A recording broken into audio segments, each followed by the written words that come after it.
Boa tarde, meus amigos. Boa tarde, minhas amigas. Nós estamos na Sociedade de Estudos Espíritas Francisco de Assis, hoje, dia 10 de julho de 2028. Nesse 2026. Já estou em 2028. 2026. 10 de julho de 2026.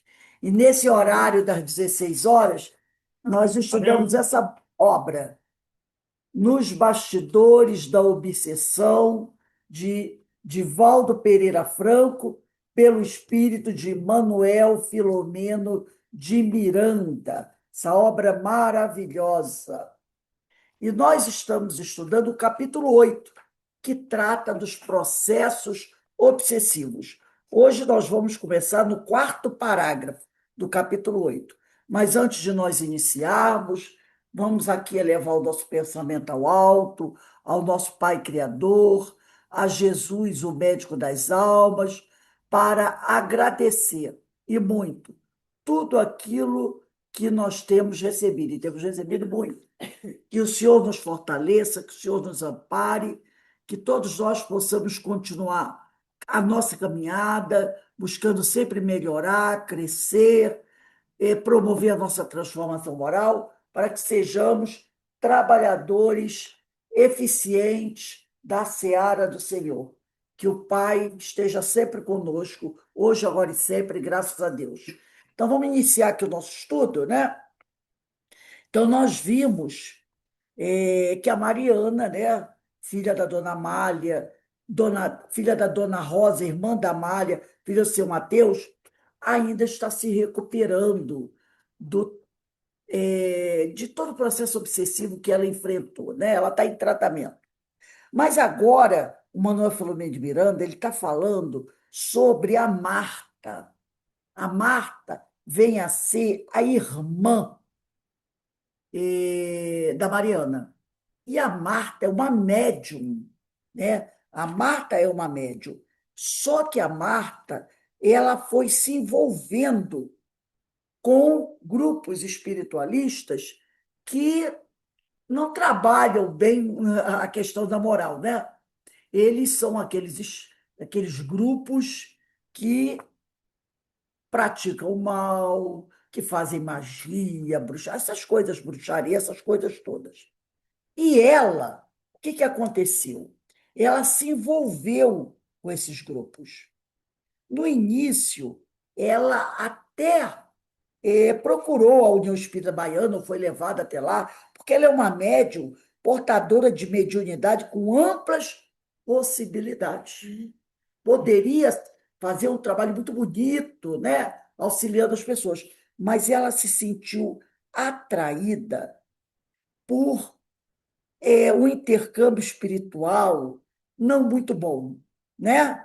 Ela acabou procurando grupos com vibrações muito baixas, negócios, aqueles grupos que a gente fala, né? Ligado à quimbanda, essa coisa mais difícil, né? Mais obscura, com muitas sombras, né?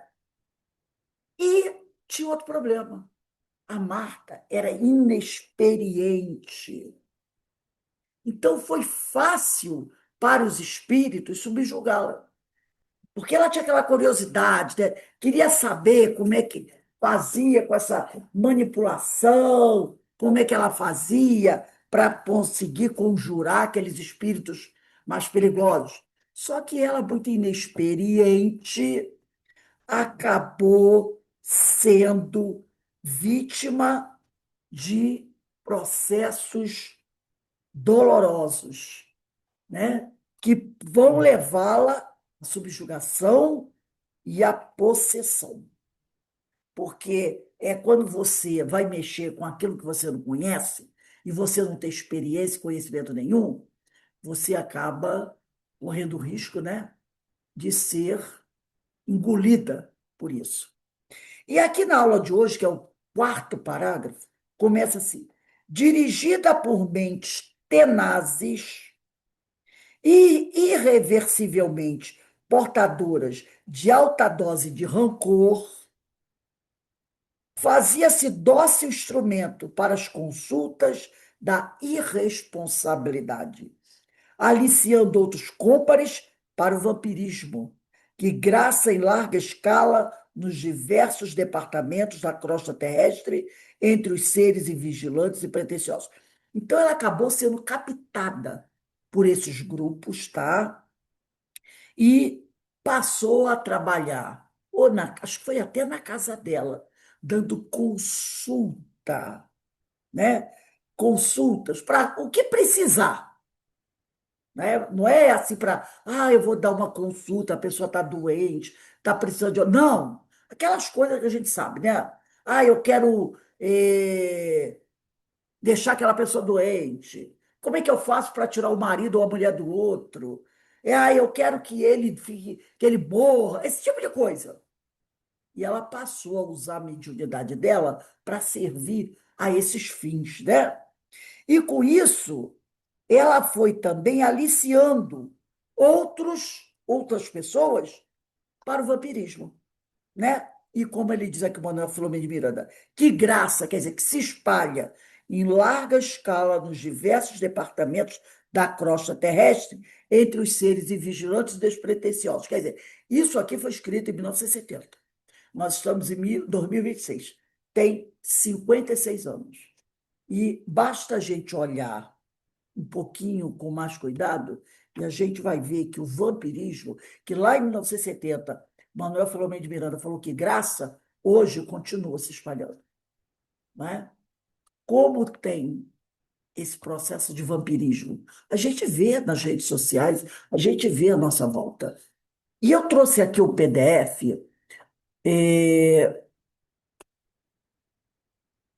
de José Herculano Pires, do livro, o título do livro é Vampirismo. Então, nesse livro, o José Herculano Pires vai tratar desse problema, desse problema. E aqui, esse texto, quem quiser depois olhar, né, depois eu vou trazer o capítulo para vocês, que é muito interessante. E o José Herculano Pires, que é um profundo estudioso da doutrina, ele diz assim como o parasitismo influi no desenvolvimento das plantas, que a gente sabe, né? As plantas, às vezes, estão cheias de ervas daninhas, estão cheias daquela erva de passarinho. Aquilo é um parasita. É um parasita que se agarra nas plantas e, às vezes, ele se espalha de uma tal maneira que ele cobre toda a copa das árvores, né? Toda a copa da árvore. Você olha assim, às vezes é uma árvore bonita, mas está cheia daquela outra planta que cobre tudo e vai sugando a seiva daquela planta. E muitas vezes a planta morre. A planta morre, né? O parasita. Então, ele diz assim como o parasitismo influi no desenvolvimento das plantas, que vai sugando a seiva da planta, e no comportamento dos animais também, olha aí, a pulga, o carrapato, são parasitas. O piolho, que inclusive atinge os seres humanos. E ele vai sugando, né, a energia, o sangue dos animais. O vampirismo influi no comportamento humano, individual e social. Então, então nós temos o parasitismo nas plantas, nos animais e nas pessoas. Então, o vampirismo é um tipo de parasitismo. Alguém que está sugando a energia do outro. É a erva de passarinho que suga a seiva da planta, é o carrapato e a pulga que suga o sangue dos animais, é o vampiro que suga a energia, o fluido dos seres humanos, encarnados e desencarnados. Porque os desencarnados também sofrem com vampirismo.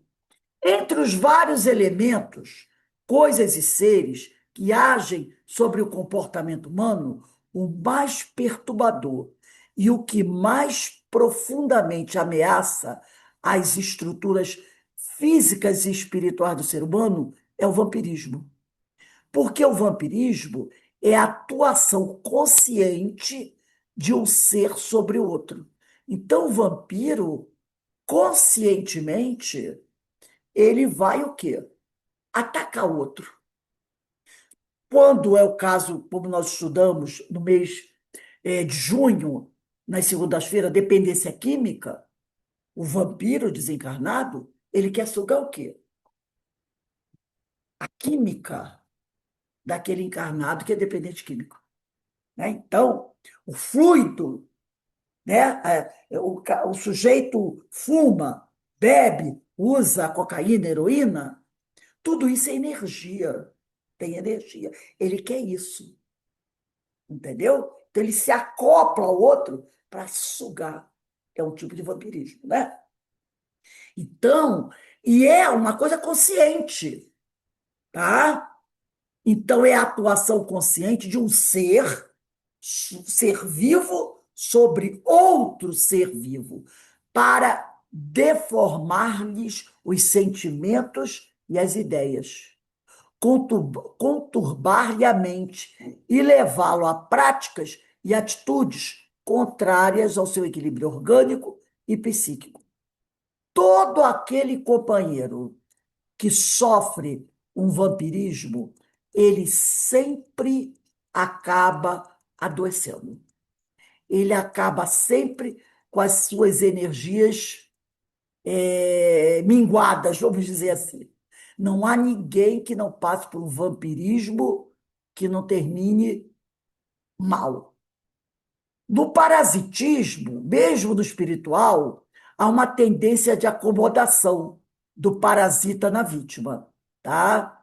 Então ele diz aqui que no parasitismo, ele está subindo demais. Espera aí, gente. Deixa eu descer aqui. Ele subiu. Ele fica assim. Então ele diz aqui, ó, no parasitismo, mesmo no espiritual, há uma tendência de acomodação do parasita na vítima. A lei é a mesma do parasitismo vegetal e animal. A entidade espiritual parasitária procura ajustar-se ao parasita na posição de uma subpersonalidade afim. Ambos vivem em sintonia, mas o parasita, às custas das energias do parasitado, cujo desgaste naturalmente aumenta de maneira progressiva, né? Então, o parasita, que é o vampiro, e o parasitado, né? Eles vivem em sintonia. Mas o parasita, ele vai viver das custas das energias do parasitado, cujo desgaste naturalmente aumenta de maneira progressiva. Então, quanto mais você for sofrendo o processo de vampirismo, suas energias vão o quê? Diminuindo. Ambos ganham e perdem nessa conjugação nefasta. Por que ganham? Porque um vai se alimentar do outro. Por que perdem? Porque vão se enfraquecendo. O parasitado sofre duplo desgaste de suas energias mentais e vitais. E o parasita cai na dependência, perdendo a sua capacidade individual de sobrevivência e conservação. Então, um acaba ficando dependente do outro. A morte do parasitado, o parasitado é o que está encarnado nesse caso, porque tem o parasitado desencarnado, mas aqui no caso a gente está falando do parasitado encarnado. Ele pode ir à morte, como a árvore pode ir à morte se a erva daninha tomar conta dela. O animal também pode morrer, não é? Se ele está atacado por muitos carrapatos das pulgas, ele pode morrer. O encarnado que está sofrendo vampirismo também pode morrer. Mas a morte desse encarnado que está sofrendo vampirismo também vai afetar o parasita, que é o vampiro. Por quê? Porque se aquele encarnado morreu, ele perde aquela fonte de energia dele. Então é como se ele também sofresse uma segunda morte, apesar de já estar desencarnado. Morre sugestivamente com ele, pois perdeu a capacidade de viver, sentir, pensar por si mesmo. Deixa eu ver aqui. Opa. Agora eu vou para o outro PDF, avançar mais um pouquinho aqui. Deixa eu ver aqui. Deixa eu avançar um pouquinho. Ele sai do lugar, é uma coisa. Vamos ver aqui do dizendo, mais à frente. Tem que ser assim, porque se não for assim, ele dá um pulo altíssimo.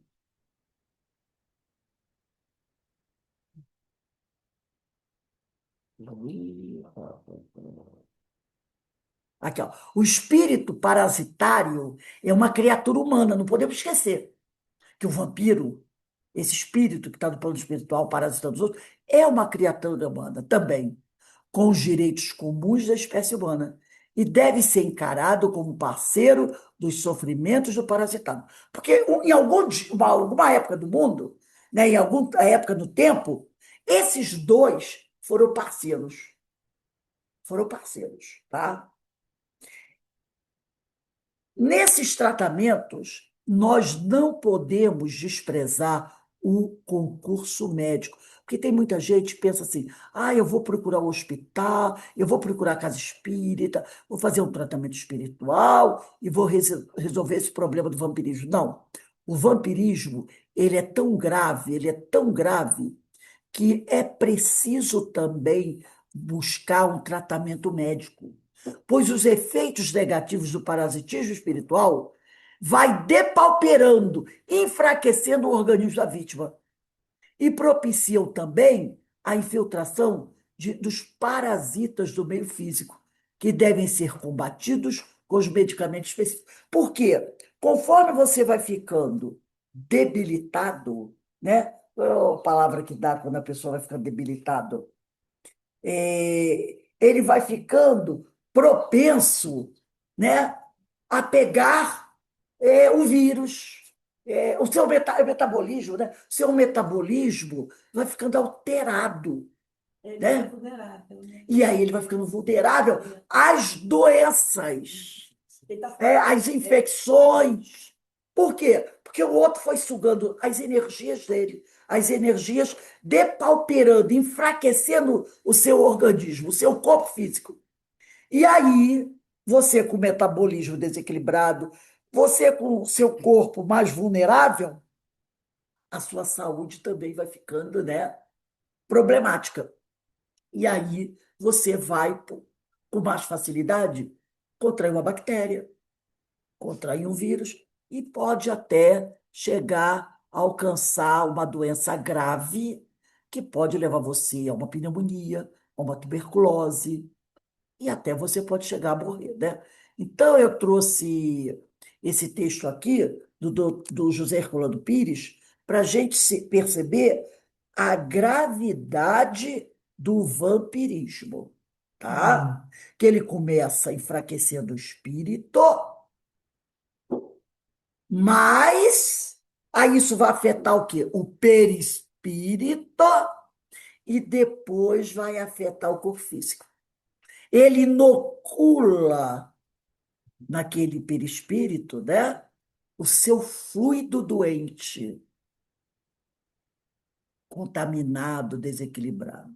E o perispírito da pessoa já começa a receber aquela energia negativa. Como ela também está em desequilíbrio, o, o fluido que ela tem não é suficiente para combater aquele fluido invasor.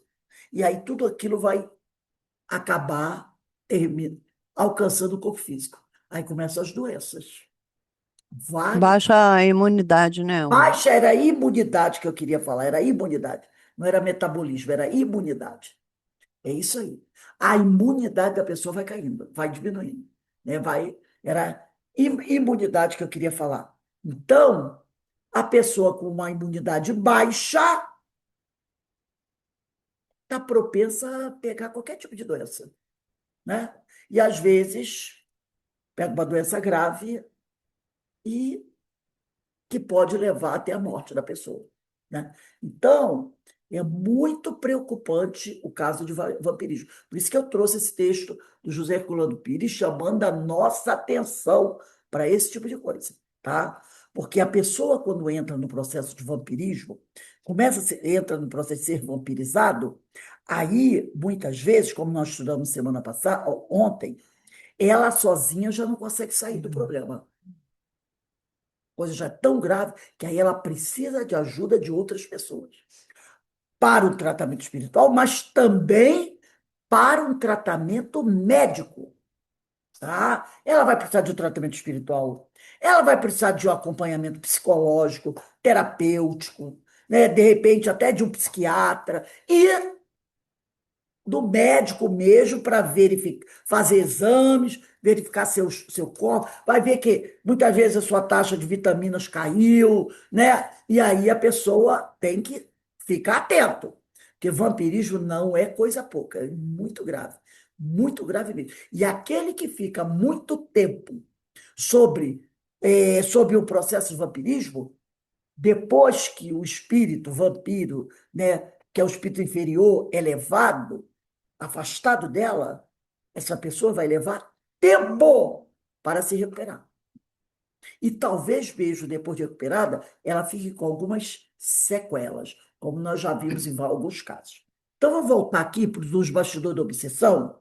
No quinto parágrafo, diz assim Manuel Filomeno de Miranda: não poucas vezes dirigida pelos famanazes espirituais da rebeldia. Famanazes são espíritos inferiores, né? Espirituais da rebeldia. Adentra-se noite alta pelas necrópolis da cidade em busca de despojos humanos. Os vampiros. Os vampiros. Inclusive, tem um livro, eu não tenho certeza se é Nas Fronteiras da Loucura, Tormentos e Obsessão, porque são vários livros do Manuel Filomeno de Miranda que ele fala de espíritos, vampiros, que muitas vezes, hoje não tem tanto, né? Mas antigamente tinha mais. Sabe aqueles matadouros? Eles muitas vezes buscavam esses matadouros. Porque no matadouro, né? A gente sabe que é um matadouro, né? Normalmente, matadouro de porcos, matadouro de bois, fica, né? Aquele sangue pelo chão. Hoje não, hoje a tecnologia, a coisa é um pouco diferente. Mas há anos atrás, né, na década de 60, na década de 70, matadouro não era uma coisa assim tão bem cuidada como é hoje. Hoje, né, tem o Ministério da Agricultura, fiscaliza, aquela coisa toda. Mas no passado não era. Então, normalmente era um galpão que eles levavam os animais para lá, matavam, e ficava aquele sangue dos animais espalhados ali. Então, os vampiros, esses espíritos, né, muitas vezes, eles buscavam esses locais para buscar a energia do plasma sanguíneo, entendeu? Então, quando ele está falando aqui, ele está falando sobre isso. Não poucas vezes, dirigida pelos famanazes espirituais da rebeldia, adentrava-se noite alta pelas necrópolis da cidade e também pelos cemitérios, tá? Buscando aquelas pessoas que mortas, né, há pouco tempo, em busca de despojos humanos para os infelizes serviços a que se entregava, conduzindo de volta ao lar verdadeiras legiões de sofredores revoltados que se lhe vinculavam em longo processo perturbador de que no momento não se apercebia, faz-se nada como se encontrar pela própria sandice. Então ele está falando o seguinte, eu falei dos espíritos que buscam esses matadouros atrás da energia do plasma sanguíneo. Mas também, nós sabemos disso, muitos nossos irmãos encarnados que trabalham com essas coisas de uma vibração muito inferior, muitas vezes eles invadem cemitérios durante a noite para fazer seus trabalhos, não é? Que a gente sabe. Às vezes vão mexer nas covas para buscar ossadas e arriar aquele chão de despacho, essas coisas. Eu assisti uma vez uma cena que até eu já não gostava daquele cemitério. Não sei por quê. Não sei por quê. Até quando eu era criança, assim, meus 3, 4 anos, eu morei até naquela região, uma região chamada, um bairro chamado Cavalcante. Quem conhece ali, perto de Cascadura, Cavalcante. Cavalcante, Pilares, por ali. Inhaúma. Inhaúma tem um cemitério. Eu nasci por ali nessa região. Depois, quando eu estava com meus 5 anos, que eu vim para Jacarepaguá, graças a Deus. Mas até os 5 anos eu morei por ali. E eu não gostava muito daquela região. E Inhaúma, então, era um lugar que, nossa Senhora, e tinha um cemitério, e o pessoal, né, da família, normalmente o pessoal morria, ia lá para o cemitério de Inhaúma. Já depois, que eu já estava adulta, trabalhando, casada, com filho, é, o marido de uma amiga minha morreu, foi enterrado no cemitério de Inhaúma. E o enterro foi tipo assim, 4 horas da tarde, 4h30 da tarde. E nós fomos. Quando ela falou para mim que ia um, eu falei, ah, Jesus. Eu fui porque ele, o rapaz que desencadeou, era um grande amigo meu, e ela também. Eu fui. Aí, né, o enterro começou assim, 4 horas, mas aquilo ali é muito grande, e o corpo foi enterrado lá em cima, né? Então sobe, anda a beça para enterrar, desce. Na hora que eu estava descendo, já devia ser quase 5 horas, parece que o cemitério fechava 5 horas. Eu fui, aí uma amiga minha falou assim, Rose, vamos andar rápido, porque é perigoso a gente ficar aqui andando, descendo aqui esses corredores entre os túneis, porque já está perto da hora. Ela conhecia por ali, e é perigoso até ser assaltada aqui dentro, e as pessoas começam a entrar no cemitério dessa hora, que eles vão fechar. Então, as pessoas entram e depois, para sair, por um muro. Quando eu estava saindo, já era umas 10 para as 5, né? E eu fui saindo, o portão grande de ferro, eu percebi, eu olhei assim no canto, tinha um grupo de pessoas, mulheres e homens, né? Muito simples, com as bolsas. E eu percebi que tinha umas coisas dentro das bolsas. E elas estavam assim, todo mundo encostando no muro, né? Eu fiquei olhando, pensando assim, o que será que esse pessoal está fazendo aí? Na hora eu não me liguei, não me liguei no fato. Aí eu saí. Quando eu saí, né, a gente mesmo que encostava que depois é que vem alguém que fecha. Então, desse intervalo, e você sair, encostar o portão, né? E alguém do cemitério vir fechar, dá um intervalo de 5, 10 minutos, é quando o pessoal entra. Quando nós saímos, eu vi aquele pessoal todo correndo, empurrando o portão e entrando. Entrando e seguindo assim uma viela do lado do muro para poder entrar escondido, né? Porque se o guarda vier, o guarda vai sair. Aí eu perguntei para minha amiga, esse pessoal, mas não era pouca gente, não, gente. Não era pouca gente. Tudo com bolsas, sabe? As mulheres de bermuda, chinelo de dedo, camiseta, os homens também, com as bolsas, umas panelas, um negócio. Aí eu perguntei para mim, o que é isso? Ela, Rose, isso aí é o pessoal, dela falando, é o pessoal que vai arriar trabalho no cemitério. Então, eles aproveitam que está terminando o horário, né? Nesse intervalozinho, aí elas entram escondidos, aí o homem desce, fecha, mas depois eles pulam o muro, entendeu? Já conhecem o cemitério, sabem onde tem uma parte que tem um muro mais baixo, e o muro é praticamente ali, tem uma comunidade perto, eles pulam o muro. Aí eu falei, ela disse, é. Amanhã, de manhã, quando o pessoal entrar aqui para participar dos enterros, vai encontrar um monte de despacho aqui dentro do cemitério que as pessoas vão fazer lá dentro. Da mesma maneira que fazem nas encruzilhadas, eles fazem no cemitério. Tem gente que, quando percebe que o enterro é recente, cava, tira coisas assim, entendeu? Ou então bota coisas, que aí, quando é trabalho de magia, né, pega as coisas de uma pessoa que quer prejudicar e enfia lá dentro da cova, no meio dos ossos, para fazer conjurar aquelas coisas de maldade contra aquela pessoa. Isso existe desde mundo é mundo, tá? E continua acontecendo hoje, tá? Não é uma coisa, a gente sabe que infelizmente, por isso que ele diz aqui, né?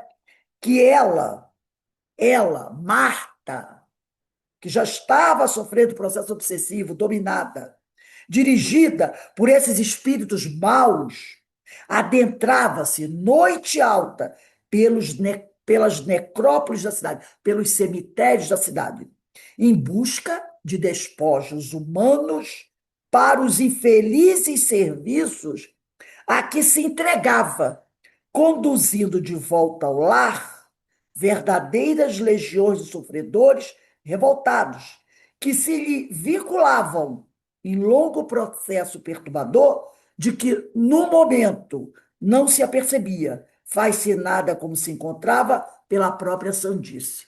Então, como ela vivia envolvida nessa coisa, vários espíritos maus, sofredores, se ligavam a ela.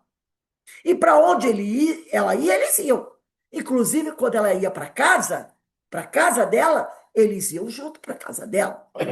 As orações de Dona Rosa e Amália, que era mãe e irmã, eram o único lume, a única luz acesa do labirinto em que se debatiam as forças desencontradas, ali operando em guerra de longo curso. Porque era a mãe e a irmã, boas pessoas, lutando contra a irmã que era desequilibrada e que trazia com ela aquela falange de espíritos maus. Então era a guerra entre a luz e a treva dentro de casa. O poder da oração e a vida de elevação santificante da Rosa, que é mãe, e da Amália, que é irmã, blindando de segurança. Ah, não. O poder da oração e a vida de elevação santificante, no entanto, são capazes, embora a aparente fraqueza de que se revestem, de anular toda a treva, blindando de segurança qualquer circunstância. Então, o bem sempre é mais forte. Então, as preces de Rosa e Amália conseguiam evitar que aquele mal se espalhasse dentro de casa, tá? Tomasse o poder da casa. Embora ignorando que fosse o seu ninho de sonhos doridos, um reduto de espíritos desditosos, a mãe jamais imaginaria que a casa dela era o abrigo de vários espíritos infelizes. Dona Rosa sentia a exsudação psíquica, quer dizer, exsudação é como se fosse um mau cheiro, uma umidade na casa, entendeu? Você está dentro da sua casa, você faz suas preces, aquela coisa toda, mas você não consegue evitar a questão material. O fluido deletério deles, e a gente sabe que fluido é matéria, conseguia contaminar a casa. Então parecia que aquela casa, sabe quando você tem uma casa que tem muita umidade, muito mofo, você não sente um cheiro desagradável. Você diz, meu Deus, eu limpo essa casa, mas esse cheiro de mofo, esse cheiro desagradável não desaparece. Tem um cheiro de coisa estragada, né? Então ela diz aqui, Dona Rosa sentia a exsudação psíquica, essa umidade fétida que empestava o ambiente. E que era o quê? Fruto da atmosfera espiritual daqueles espíritos e da própria filha dela, Marta. Reservando-se maior dose de confiança do pai, que amparava Benigno, defendendo-a e aos outros membros da família, dos miasmas dominantes na atmosfera do lar. Então, a casa, né, elas estavam sendo protegidas, mas o ambiente ali estava empesteado, a ponto dela sentir. Entidades afeiçoadas igualmente, serventuárias do amor, que eram os bons espíritos, visitavam com frequência a família Soares, dispensando a todos socorro e assistência contínua, de modo a impedir que os sequazes da criminalidade, os espíritos inferiores, ali dominassem toda a extensão. Então, tem lugares que às vezes você entra e você sente um mal-estar tão grande, né? Às vezes você entra até numa casa que é arrumadinha, limpinha, né? Você não vê sujeira no chão, móveis bonitinhos, né? Você vê que está tudo limpinho, sem poeira, né? Os paninhos, tudo direito, tudo limpinho, cortina. Tu olha assim, a casa limpa, mas você sente que o ambiente tem alguma coisa que você não consegue sentir bem ali dentro. Se tu olha e tu diz assim, meu Deus, eu não estou vendo nada ruim aqui, né? Não vejo nada ruim. Eu não vejo nenhuma sujeira, eu vejo muito pelo contrário, tudo limpinho, tudo arrumadinho, mas eu não estou conseguindo ficar aqui dentro, sabe? É aquela questão da atmosfera. Você sente que a coisa ali é braba. Vamos dizer assim, né? Se isso aqui tem uma carga pesada, eu não aguento ficar aqui dentro, eu vou sair. E você, dá logo uma desculpa e ó, cai fora. Quando você sai e pega aquele ar de fora, você diz, ai, graças a Deus, eu não consigo ficar aqui dentro dessa casa. E a casa, aparentemente, do ponto de vista material, não tem nada, mas com certeza tem alguma coisa, né? Então, ele diz aqui: não eram apenas os espíritos perturbados da esfera dos desencarnados.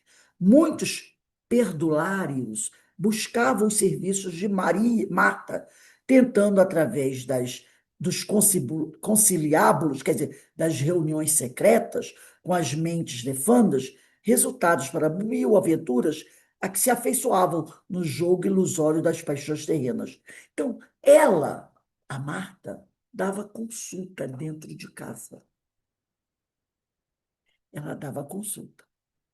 Então, muitas pessoas buscavam a casa dela para, pagando, que é lógico que ela cobrava, receber as orientações dela.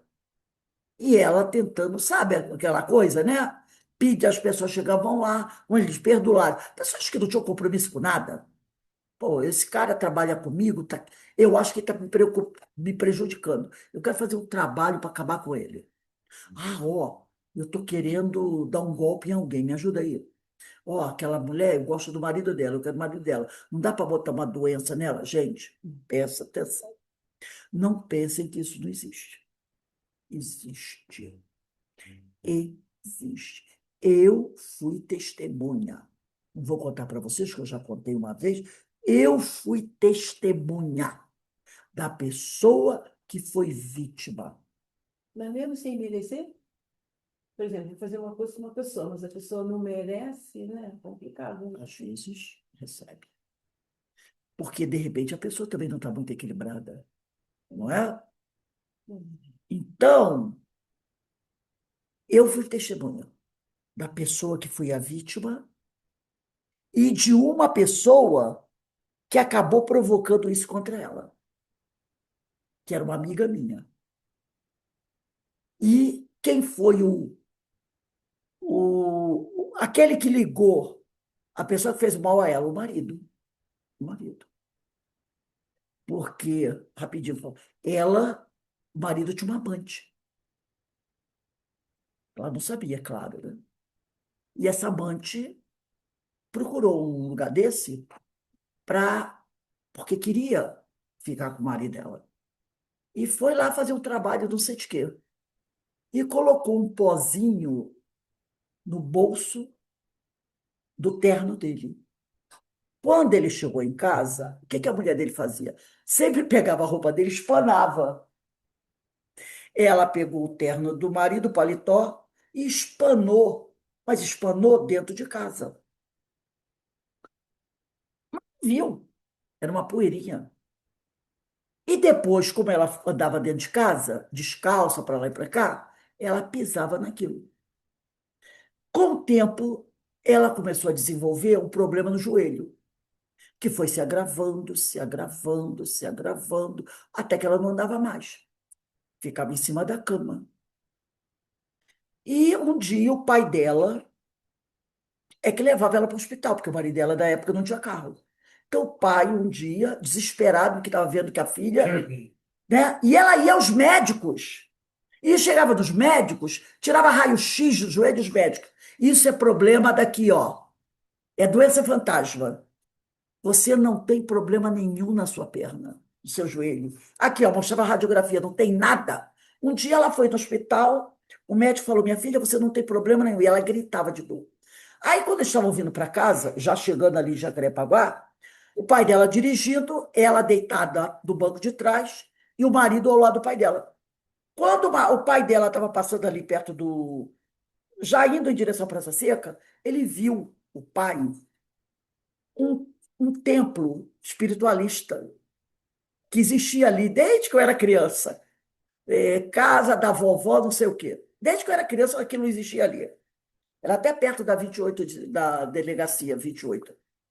E aí ele, dirigindo o carro, deu um negócio dele, subiu a calçada, estacionou em frente. E o marido dela, sem saber o que é isso, o que está fazendo? Pegou, botou ela no colo, entrou dentro da casa da mulher, bateu na porta com ela no colo, o pai. E ele atrás. Aí abriu a porta um rapaz, que era o secretário lá da. Tem até o nome que dá, que Bono, no negócio era. Ele era o secretário da Cambono, da Mãe de Santo. Estava todo paramentado, ele abriu a porta. Aí o senhor falou assim: olha, eu queria falar com a Mãe de Santo aí, porque minha filha está com problema. Aí ele olhou e disse assim: entra aqui. Eles entraram, sentaram no sofá, ela, o pai e o marido. Aí ele entrou num quartinho.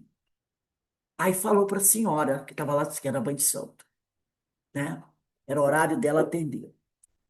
Aí ela veio para a sala. Isso tudo quem me contou é minha amiga com o marido que estava sentado do lado, que o pai dela já tinha morrido. Isso já tinha passado os 30 anos do fato.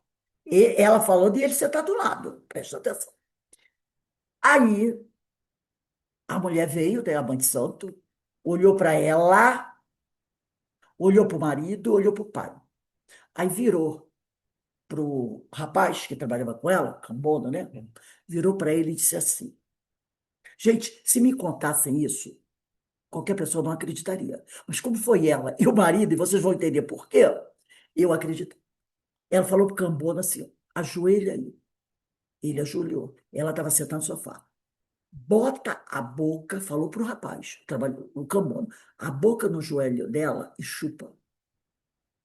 O rapaz colocou, chupou. Quando ele chupou, ela disse cospe. Quando ele cuspiu, a minha amiga contou que duas lacraias pretas desse tamanho caíram no chão, começaram a rodar pelo chão, e quando bateram contra a parede, elas se desfizeram em fumaça. Era fluídico, entendeu? Aí bateu aquilo, sabe, era fluídico. Aí todo mundo ficou apavorado, o pai, ela, o marido. Aí depois ela virou-se para a menina, para o pai, e disse assim: eu tirei o problema. Você vai levar ela para casa, vai fazer um curativo, porque quando o cambono, ele mordeu e, entendeu? Vai passar álcool, vai fazer um curativo. Agora, vocês querem saber por que isso está acontecendo? Aí falou para o pai: você quer saber por que isso está acontecendo com a sua filha? Aí o pai disse: sim, pergunta para o marido dela. Veja, e o marido dela estava 30 anos depois, estava sentado do lado dela, assim, ó, já mais velho, né? Ele arrumou uma mulher. A mãe de santo falou tudo isso. E o pai e a filha não sabiam. Arrumou uma mulher, ele tem um amante. Aí virou-se para ele e disse assim: você não tem um amante, meu filho? Aí o marido dela olhou para ela e para o pai, e o pai dela quase querendo matar ele, né? Tenho. Essa amante que você tem, ela foi num lugar e mandou fazer uma bruxaria para deixar sua mulher aleijada e até ir à morte. E aí a mulher contou tudo que ela fez. Que ele um dia que foi lá na casa dela, passou a tarde na casa da amante, e aí ele tirava a roupa, é claro, né? E aí a amante aproveitou uma hora que ele foi tomar banho e botou o pozinho no bolso dele, entendeu? E aí contou tudo, tudo que aconteceu. Aí já viu o bafafá que foi, né? Mas o casamento não aconteceu, continuaram casados. Mas a mulher falou para ela: mas olha, vai no médico depois, porque a sua filha não vai voltar a ter esse joelho normal, nunca mais. Porque esses seres roeram por dentro, entendeu? O corpo, o organismo ali, aquela região do joelho. Aí ela foi para casa, fez o curativo, do outro dia ela foi no médico. Quando ela foi no médico, e os médicos tiraram o raio-x, o médico perguntou: sua filha fez alguma cirurgia do joelho? porque tem alguma coisa aqui no joelho dela que eu não tinha visto antes. Inclusive, tem uma marca aqui, né? E, passado 30 anos, ela andava, mas ela tinha uma pequena, sabe? Porque ela ficou mancando um pouco. E o mais interessante é que, quando ela acabou de contar, todo mundo congelado, sem graça, né? Aí ela virou-se para o marido, ela já mais velha, ele também, virou-se para o marido e disse: Não é verdade tudo isso que eu estou contando para elas? Aí ele levantou a cabeça assim e disse: É verdade. Você não tinha um amante? Ele tinha. A amante não fez isso para você, comigo? Fez. A mãe de santo não falou isso? Ele falou. Então, só podia ser verdade, porque ele estava um grupo de mulheres ali, e tinha os dois, ó, tudo amigos do centro, e ela contando aquela história, e ele confirmando aquilo na frente de todo mundo, só podia ser verdade, né? Ela disse: Você não tinha um amante? A amante não fez uma bruxaria para mim? Ele: Eu tinha sim, ela fez sim. Então, se não fosse assim, eu não teria acreditado. Mas daquele jeito, ele dizendo ele só balançando a cabeça e dizendo que sim, é porque essas coisas existem. Chega até Essas arrepiar, né? coisas existem. E tem muito mais coisa por aí. Eu não acreditaria se não tivesse ouvido da boca da menina e perguntando para o marido, que foi o causador disso, e ele confirmando. E ele já tinha seus quase 60 anos, e ele confirmando. Entendeu? Então, é o que ele fala aqui. Não eram apenas os espíritos perturbados da esfera dos desencarnados. Muitos perdulares, quer dizer, pessoas encarnadas sem compromisso nenhum, buscavam os serviços de Marta, tentando, através de reuniões, conciliábulos, né? Com as mentes defandas, porque era aquele intercâmbio dela com os espíritos do mal para resolver os problemas daquelas pessoas, resultados para mil aventuras a que se afeiçoavam no jogo ilusório das paixões terrenas.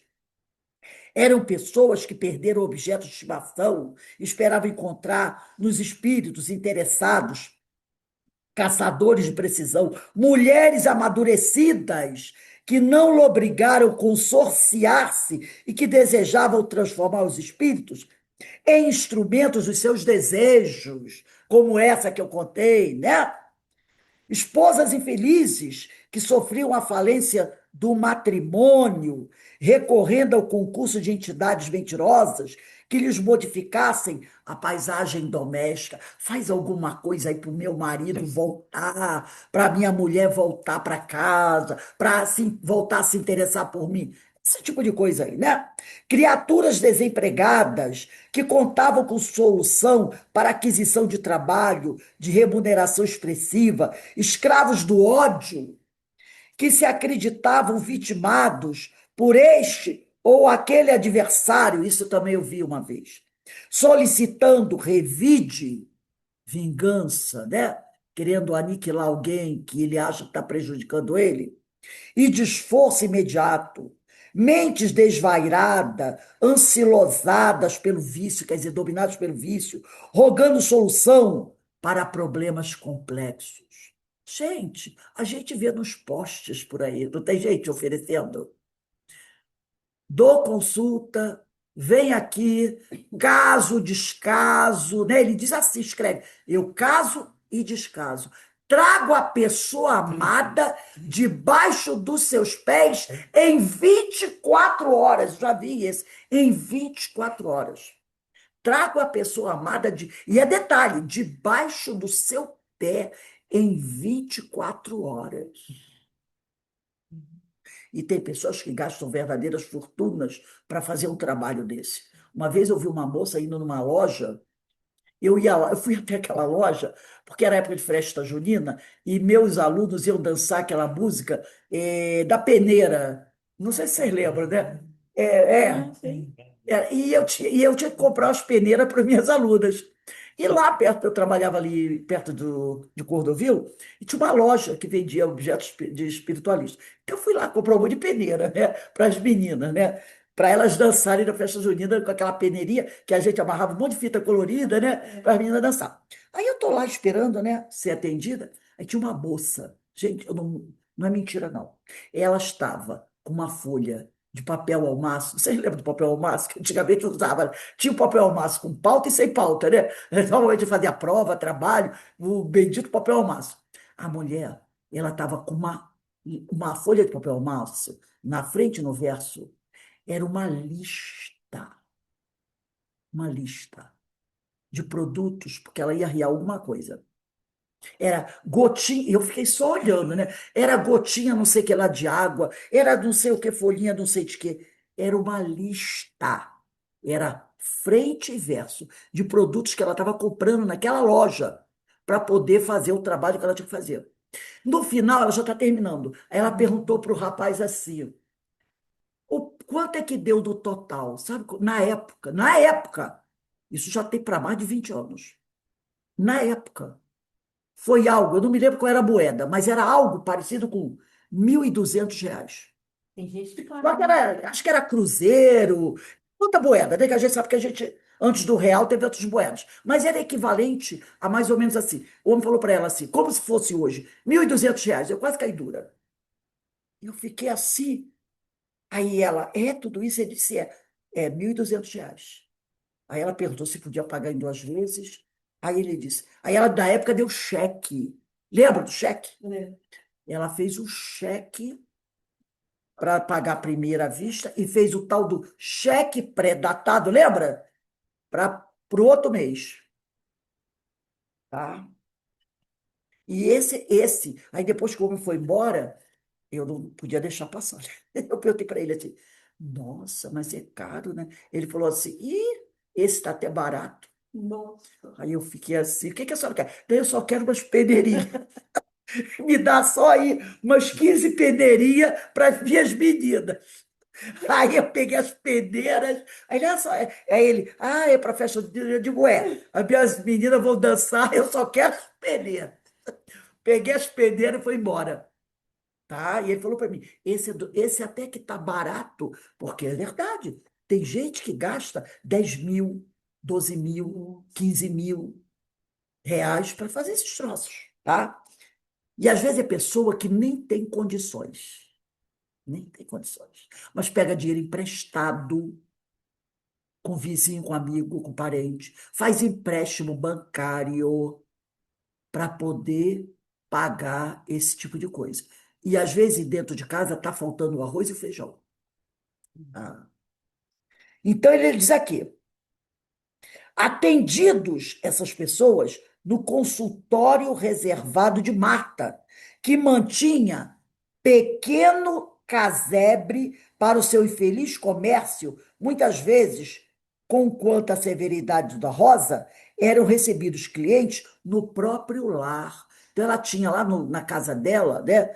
Ela tinha um casebrezinho que ela atendia, mas também atendia dentro de casa em cuja oportunidade apresentava receitas e exigia materiais, olha aí, para os trabalhos por meio dos quais informava resolver qualquer situação penosa. Então, exigia. E, às vezes, esses materiais não são apenas objetos, não. Também é pedido animal. Galinha, cabrito, bode, tá? Também tem o animal, vocês sabem disso. Quantas vezes a gente vê nas esquinas animais sacrificados dentro de alguidar cheio de farinha amarela, não é? Ninguém nunca viu em Jacarepaguá. É a coisa mais comum a gente ver isso. Não é só Jacarepaguá, não, em qualquer lugar. Mas às vezes é até animal de grande porte. Animal de Ô, grande. Rose, Oi, uma vez eu vi um bode dentro do banco Bradesco. Eu estava voltando de viagem, era umas 5 horas da manhã. De longe eu avistei, sabe, aquele vulto. Eu pensei até que era gente dentro do banco? ali, bem na entrada Naquela mesmo. entrada do banco, né? Isso. Nossa, Aí quando eu me aproximei, porque eu ia passar, né, do lado, assim, aí que eu vi que era um bode. nossa Senhora. Era Deve uma ser nos oferenda, né, porque caixas, estava né? muito. É, é, é. Nossa, eu levei até um susto. Eu fiquei meio com Sim, medo, sim. sabe? Aí depois é que eu fui ver que era um bode Eu vi dentro uma, do banco. eu vi uma vez descendo a Mapendi. Ali tem uma casa, né? Grande ali. E era É, noite. Eu tomei até um susto, porque estava estacionado em frente àquela casa. Como é que é o nome desses carros pretos grandes? Limusine? Não, esses carros pretos, tipo da Polícia Federal, qual é o nome? Não, caminhonete não. Esses carros pretos grandes que o pessoal. Limousine, Não, não, não. limos... Que a Polícia Federal não tem esses carros pretos grandes? É... Não é Camburão, não, gente. Tem o nome que dá esses carros grandes. São carros até de luxo. furgão, furgão, Oi? Não. furgão. É tipo os furgões, mas era um carro desses pretos assim, grande. Tem um nome que dá. Né? É muito comum você ver esses carros passando. Polícia Federal, quando vai, ela vai desses carros assim. Mas não era da Polícia Federal, né? Mas era um carro desse, preto, né? E ele estava parado na porta. Aí eu vinha descendo, né? E a porta de trás do carro, a mala estava aberta. Eu vim descendo assim. Aí, ali a calçada muito estreita. Você tem que passar pela rua. E fui justamente em frente à porta. Eu parei assim, né? E aí, quando eu olhei, era um bode grande desse, que estava, não sei se estava morto, na parte de trás do carro, né? E a pessoa que estava dirigindo abriu a porta de trás do carro. E aí eu vi. E aí ele desceu e veio na direção para pegar o animal. Qual não foi a minha surpresa? Que eu reconheci a pessoa. Era um senador da República, muito famoso. Era um senador da República. Né? Eu fiquei assim, porque eu conhecia, quer dizer, da televisão. Porque eu não pude parar logo, porque os carros, na época, a Mapendi era mão dupla, subindo e descendo, subindo e descendo. Então eu não podia ir pela. Eu tinha que esperar. Rodrigues, desculpe, Mapendi não, Rodrigues Caldas. Rodrigues Caldas. Perto da Igreja Batista tem um centro ali. Era Rodrigues Caldas. Desculpe, Rodrigues Caldas. Né? E esse carro ali é bem antes. Logo na descida do Rodrigues Caldas, quem sai da Mapendi vai descer no Rodrigues Caldas. E eu tive que ficar parada, né? Esperando o trânsito melhorar para poder cortar o carro e passar. Nesse inteirinho, ele abriu a parte de trás, daqui a pouco ele desceu, e eu olhei e tomei um choque. E ele foi para trás do carro e ficou mexendo lá. Aí eu dei uma olhada para trás, vi que o trânsito melhorou, cortei o carro e fui descendo e passei em frente à Igreja Batista, que eu estava indo para Taquara. Entendeu? Eu nunca tinha visto assim um animal tão grande. Naquele dia eu vi e vi o cidadão que estava chegando com aquele animal naquele centro, que ali é um centro, acho que é de Candomblé, que tem ali na descida da Rodrigues Caldas, né? Antes da Igreja Quem tá Batista. vivo. Não sei, não sei se estava. E Mas se estava, ia ser sacrificado. aquele homem trazendo aquilo, e ele era um político, tinha algum objetivo, não tinha? Com certeza. Né? E não era coisa boa, né? Não sei, né, minha É. filha? Então, eles aqui. Atendidos no consultório reservado de mata, eu só contei isso para a gente ver como essas coisas. E ele está contando aqui, é um fato que aconteceu em 1970, mas para a gente ver que hoje continua acontecendo. O nome do carro está quase vindo na minha cabeça. Uber, um negócio assim. Esses carros grandes, pretos, né? Caríssimos. Então, como a gente vê que hoje está acontecendo. Ainda as pessoas ainda fazem esse tipo de coisa, né? Então ele diz aqui que ela recebia os clientes do próprio lar, em cuja oportunidade apresentava receitas e exigia materiais para os trabalhos por meio dos quais informava resolver qualquer situação penosa, liberando de problemas seus consulentes. Portadora de psicofonia sonambúlica, atormentada, vidência e audiência, dirigidas por cruéis verdugos desencarnados, a obsidiada vivia relacionada com espíritos ociosos que lhe prestavam informes seguros sobre os seus visitadores. Informações essas que surpreendiam agradavelmente quantos a buscavam interesseiros e levianos. Então, ela recebia aquelas pessoas ali através, dava notícia através da vidência, da audiência, né? Os espíritos que a comandavam, podemos dizer assim, eram cruéis verdugos desencarnados e ela era uma obsidiada, vivia relacionada com espíritos ociosos, que lhes prestavam informes seguros sobre seus visitadores. Então, quando alguém vinha pedir uma consulta para ela, os espíritos que trabalhavam com ela faziam uma varredura na mente dela para saber o que ela precisava, onde ela vivia, como ela vivia, e traziam essas informações para ela, entendeu? E aí, quando ela ia conversar com as pessoas, ela dizia: Ah, você tem uma mãe assim, assim, você tem um filho assim, assim, você faz isso assim. E ela acertava, por quê? Porque os espíritos que trabalhavam com ela Uhum. faziam uma varredura na mente da pessoa e passavam para ela as informações. Eu vou agora, pega o marcador, marca essa página, tá? Vamos até fazer assim. Vamos botar a data logo no próximo parágrafo, que é o parágrafo 9, que começa assim: sempre ávidos de novidade. Hoje é dia 10. Vamos botar aqui, 17/7/26. É o parágrafo 9. Sempre ávidos de novidades. É o parágrafo que está logo abaixo desse que nós terminamos de ler. Tá bom? Bota o marcador aqui, porque vai ser aqui que a gente vai começar na próxima aula. Agora vamos lá na primeira página desse livro. Na Moço, primeira. Oi. só o nome do carro eu botei aí, é isso mesmo? SUV?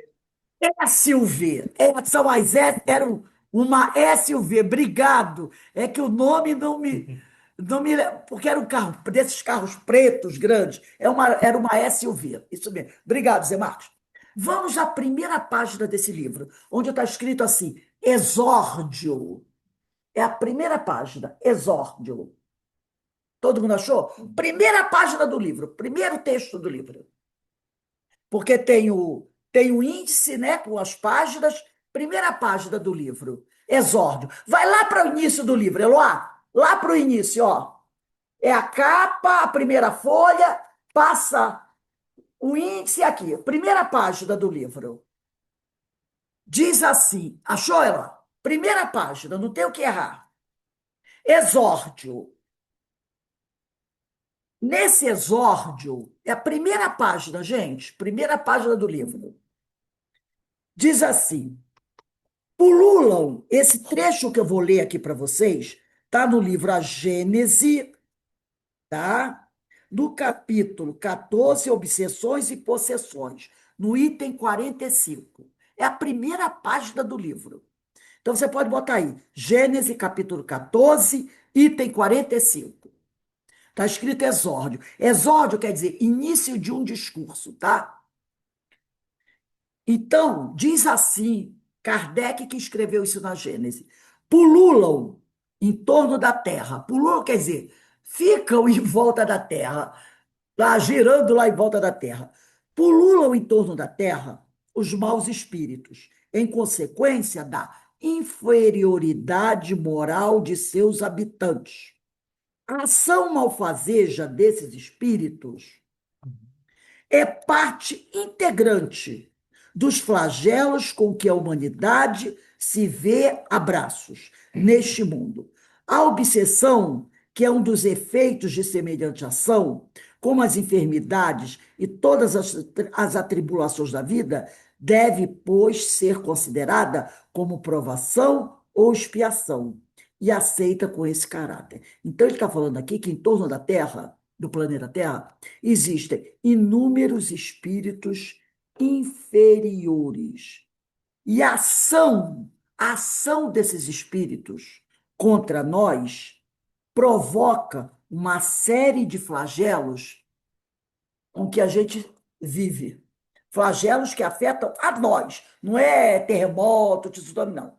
Flagelos quer dizer desgraças que nos afetam, tá? Aí ele vai dizer que a obsessão é um efeito semelhante, de semelhante ação. A obsessão é o quê? O resultado da ação desses espíritos inferiores sobre nós, como as doenças e todas as atribulações da vida, tá? Aí, abaixo, ele vai dizer assim: a obsessão, mesmo nos dias de hoje, constitui tormentoso flagício social.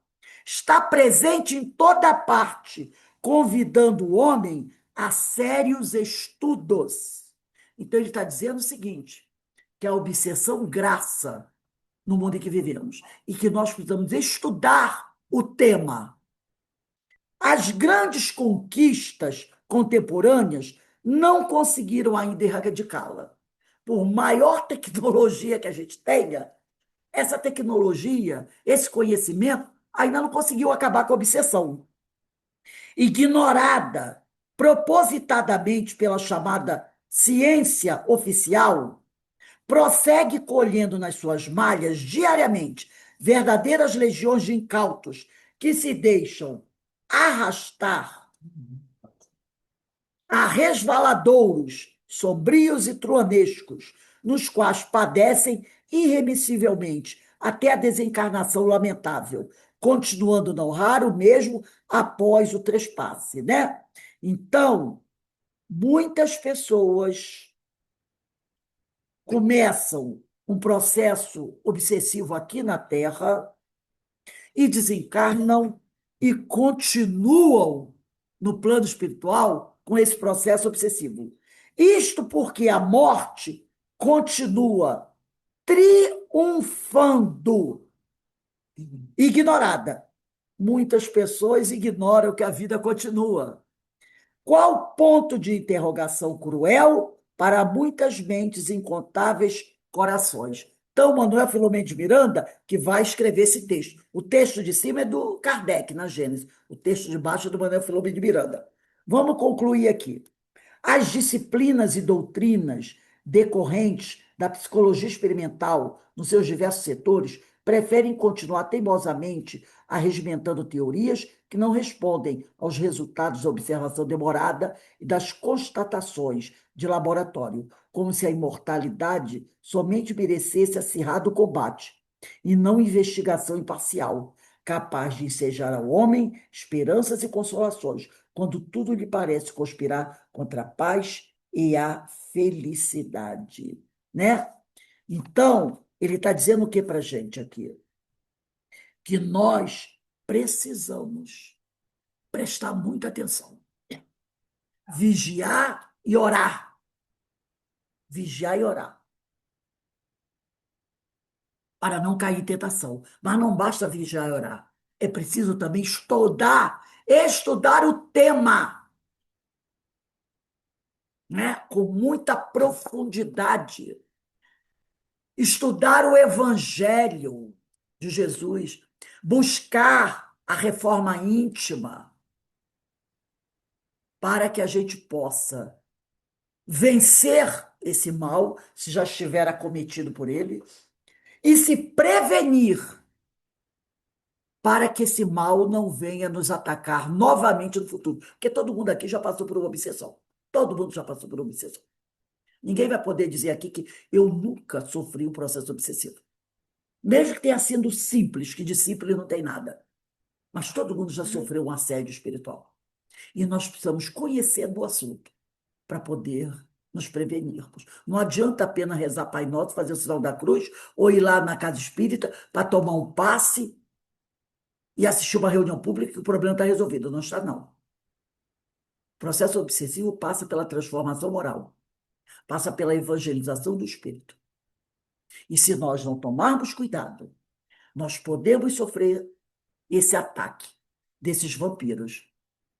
E isso pode acabar destruindo a nossa vida, nos levar à morte e ainda, chegados ao plano espiritual, termos ainda continuado esse processo obsessivo, que pode durar séculos. Séculos. Então, gente, Esse texto do Manuel Filomeno de Miranda, que está na abertura desse livro, eu trouxe para que a gente prestasse atenção no que não só Kardec disse, né? Que a obsessão está graçando no nosso mundo como um flagelo, mas também para o que Manuel Filomeno de Miranda falou aqui, da importância da gente entender que somos espíritos mortais, que a vida continua e que a gente tem que tomar cuidado com o processo obsessivo e buscar a evangelização, a reforma íntima, o mais urgente possível, para que a gente não venha cair em tentação. Bom? Então, a gente está encerrando aqui o nosso estudo. Próxima aula é o parágrafo 9, né, desse capítulo 8, dia 17. Alguém gostaria de falar alguma coisa a mais? Não? Então, nós vamos encerrar aqui. Eu vou pedir para a nossa irmã Márcia fazer a nossa prece de agradecimento e, quando for lá para as 5h20, 5h25, a gente vai estudar esse livro, que também é maravilhoso, e que o médium não pode deixar de estudar, o livro dos médiuns. Márcia, por favor. Então vamos agradecer a Deus, a Jesus, por esta oportunidade que abraçamos em estudar, para clarear nossas mentes, nos dando mais entendimento sobre as coisas que muitas vezes estavam ocultas para nós. Que Deus, nosso Pai, possa nos abençoar e nos fortalecer, hoje e sempre. Graças a Deus. Graças a Deus. Bem, meus irmãos, eu vou passar aqui para Ana, vou passar para você o anfitrião, tá? Daqui a pouco a gente está retornando para o estudo do Livro dos Médiuns. Um beijo no coração de todos.